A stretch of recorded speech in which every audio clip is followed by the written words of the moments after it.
In this episode, Kenny leads a group into the forest in search of food. Donna and Ellis try to talk Boyd out of a dangerous plan. Tabitha makes a mind-bending discovery. Fatima questions the welfare of her unborn baby. Episode 3 doesn't waste any time. We jump right back into the madness with Jim being verbally slapped by a voice pretending to be his son Thomas. I mean, it's already bad enough your family's been missing for months, but now the creepy phone calls start taunting you too. Jim Matthews experienced an odd event at the conclusion of episode 2 when the phone in his Fromville home began to ring.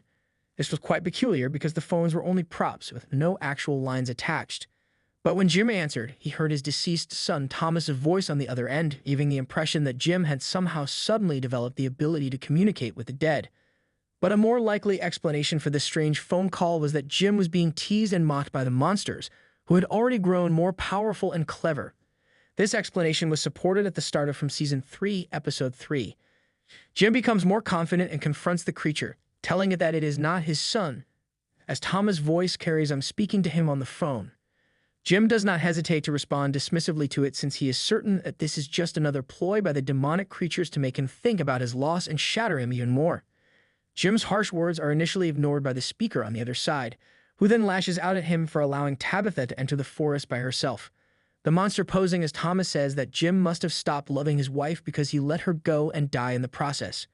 This statement appears to successfully target Jim's weak points because Jim becomes quite agitated. The creature then gives him a clear warning, telling him not to allow his surviving kids go around the town so close to dusk. Jim is terrified of this implied threat. After giving them permission to visit the barn earlier, he races out of the house and approaches the barn where he discovers Julie and Ethan. He nearly yells at them for choosing to go there at such a late hour. Boyd, who rings the bell and announces dusk for the village while he goes for his daily stroll and witnesses this episode, is particularly worried about Jim's well-being because it seems likely that he recently lost his wife. After a while dinner with the family, Ethan begins to discuss the necessity of locating his mother's remains in order to give her the same funeral as Tian Chen. Now that he has given up on his mother's survival, the small child is bugging his father with inquiries about what would happen if Tabitha's body is never discovered. He remarks that it would be a very sad thing if her body was simply consumed by worms and insects, and no one bothered to go look for it. Kim becomes quite irritated with Ethan's innocent and worried inquiries, though, and yells at him to stop talking about Tabitha's death. Julie then proceeds to remind Jim of his selfishness, which causes the two kids to hurriedly leave the room. The phone rings again at that same moment, but Jim slams it down angrily rather than pick it up because he knows the monsters are back, watching over whatever goes on inside his home and making fun of him every time he fails to be the perfect father. Young Ethan is completely unconfident and later confides in Boyd and Bacta that he is not confident that his wife is still alive, although Jim still seems to have some optimism. Boyd changed his plan for the town's survival towards the end of the previous episode after being brought to tears by Tian Chen's funeral, which he never imagined he would have to attend. He even invited his son Ellis to meet with him to talk about the situation. Boyd wants to go trap the creatures rather than just kill them, as Kenny had previously considered doing, because he now feels that attack is the best kind of defense. Naturally, many residents of the community attempt to stop the sheriff and point out how ridiculous this idea is, but Boyd is certain that this is their only option. He says that he and the villagers need to understand a lot more about the monsters, especially since they have now grown into more sophisticated entities in response to Donna's warnings. Therefore, the monsters must be either captured or trapped in order to study them, and Boyd has the ideal strategy for both. Now that the creatures are entering buildings more easily, like the barn for instance, he explains his precise strategy for trapping them. By putting talismans on their doors, the locals have been able to keep the monsters out of their homes and keep themselves secure. Boyd makes use of this information to develop a novel theory. If the monsters can be made to enter a structure and a talisman is placed on the entrance from the outside, they will be unable to escape.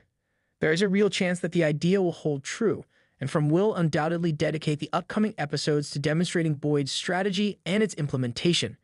It is, after all, a dangerous and difficult undertaking to lure the monsters into a small area.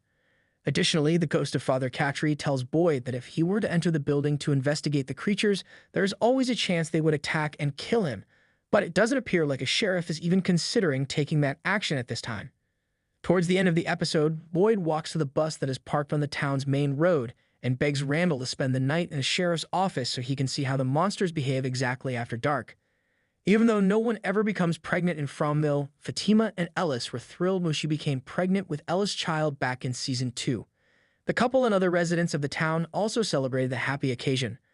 But as Fatima struggles through her pregnancy, the situation begins to seem quite strange and suspicious because she seems to only be hungry for rotting fruits and vegetables. She was seen in the previous episode picking up rotten vegetables that had been set aside for composting, just to devour it mindlessly.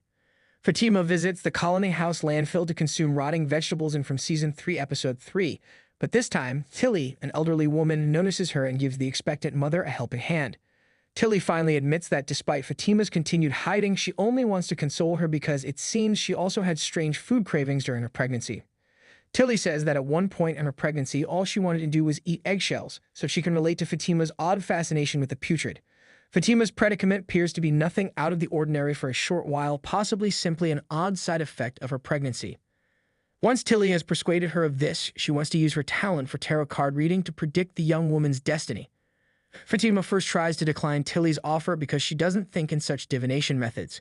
However, in the end, Tilly's persuasiveness convinces her, and she consents to meet Tilly for a session on the upper floor of Colony House.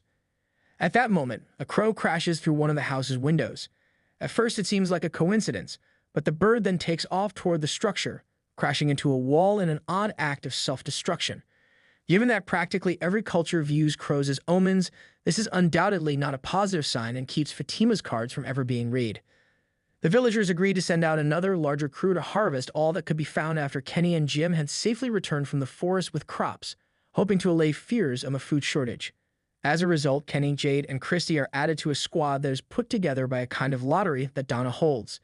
They begin gathering the crops that they had kept inside the hut by walking to the precise location where Jim and Kenny had discovered the hut earlier. They also begin gathering berries and other forest produce. After arguing with the others, Jade, who has no interest in this activity at all, goes to the forest to relieve himself in a clearing. Here he suddenly has a hallucination of a man attacking Jade as he is stuck on a tree with a nail through his eye. Even if there isn't a man like that in reality, Jade nonetheless spots him a short while later. He wants to go back to the town right away by himself, but it's not a good idea because there isn't much daylight left. He's scared and confused. Christy chases after him and tries to talk him into staying, believing he will get lost in the forest at night and will undoubtedly be slain by the creatures. However, during the process, she unintentionally steps into a bear trap, creating a predicament that requires immediate attention from everyone. As the sun begins to set, they must move quickly to free her foot from the trap, which will not be easy given how tight the device is and how no regular stick could possibly keep it open. Jade takes a metal bar from the spooky statues that were placed in front of the hut and uses it to break open the trap without giving it much thought. Christy is eventually brought back to the hut before nightfall, giving her and the others a temporary sense of security. However, the statues' dismantling due to the removal of their bars will undoubtedly have dire repercussions. It's likely that the statues were erected by someone to defend the hut from a threat greater than the typical monsters, and this particular creature will likely launch an attack on Kenny, Jade, Christy, and the other members of the group in the near future, possibly even during the next episode.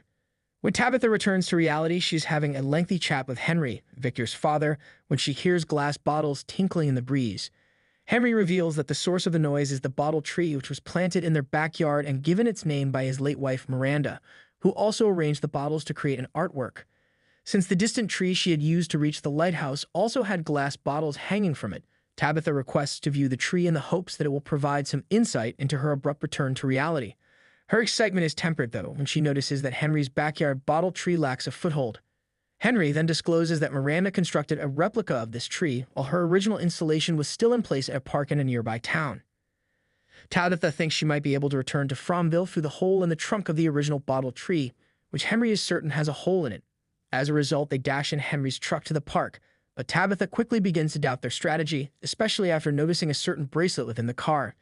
She had fashioned Jim the exact same bracelet, which he had misplaced prior to their being stranded in Fromville and then had unexplainably found in the diner. Tabitha believes that Henry is cruelly mocking her, and she questions why the man lives in Camden specifically and why she has been sent back there. As Henry tries to stop her, she attempts to exit the car, and in the ensuing pandemonium, another speeding car strikes their truck. The next person to wake up is Tabitha, who discovers she's inside an ambulance receiving first aid as it races to the hospital. The hospital officials have been looking for Tabitha ever since she ran away from the facility, the medical attendant said. The ambulance is abruptly stopped by a tree that is in the middle of the road. She begs to be released since she does not want to go back to the hospital. This conclusion implies that the ambulance has somehow made its way to Fromville, forcing Tabitha to make her way back to the enigmatic town. In the upcoming episode, there will be two reunions. Henry will finally get to see Victor after all these years, and Tabitha will return to her husband and kids. It will be intriguing to see where the story goes from here because From will undoubtedly put its protagonists in some really dangerous situations.